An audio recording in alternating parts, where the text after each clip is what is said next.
Assalamualaikum warahmatullahi wabarakatuh.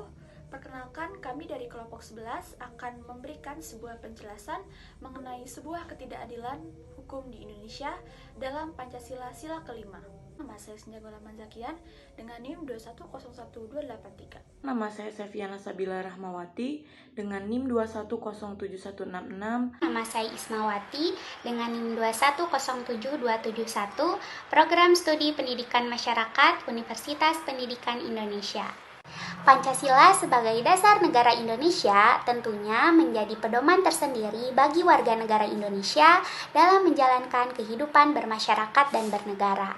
Setelah mendengar kata pedoman, tentunya menjadi tanggung jawab bagi kita untuk bagaimana dapat mengaplikasikannya dalam kehidupan sehari-hari. Namun, sayangnya masyarakat Indonesia pada saat ini justru kurang mempedulikan atau bahkan mengabaikan nilai-nilai yang terdapat dalam Pancasila. Salah satunya yaitu pada sila yang kelima yang berbunyi keadilan sosial bagi seluruh rakyat Indonesia. Apa itu keadilan sosial? Keadilan sosial adalah segala bentuk keadilan yang berlaku dalam lapisan masyarakat di berbagai aspek kehidupannya. Contohnya seperti kesehatan, pendidikan, hukum, sosial, dan juga budaya. Namun, sebagaimana kasus-kasus atau fenomena-fenomena yang kita jumpai saat ini, justru sekarang Indonesia lebih dominan sedang mengalami ketidakadilan dalam bidang hukum. Padahal, sebagaimana yang kita ketahui bahwasannya jika hukum suatu negara tidak tegak, maka bersiaplah akan kehancurannya.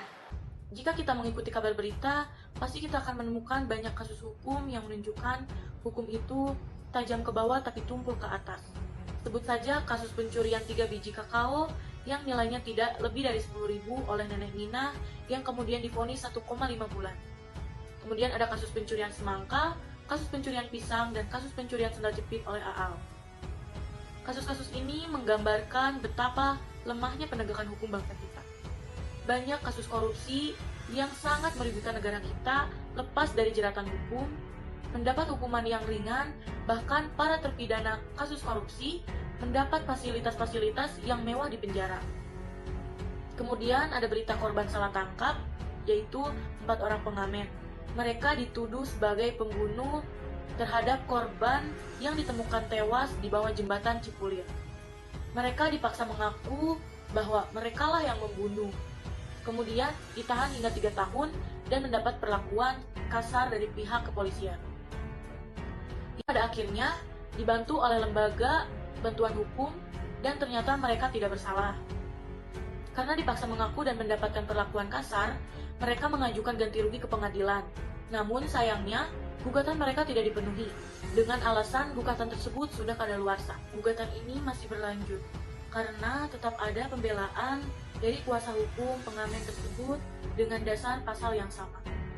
Maka dari itu, dengan adanya sebuah kasus yang telah disampaikan atau dijelaskan oleh Seviana, perlu adanya sebuah solusi atas permasalahan yang telah terjadi, dengan tujuan agar hal tersebut tidak terulang kembali.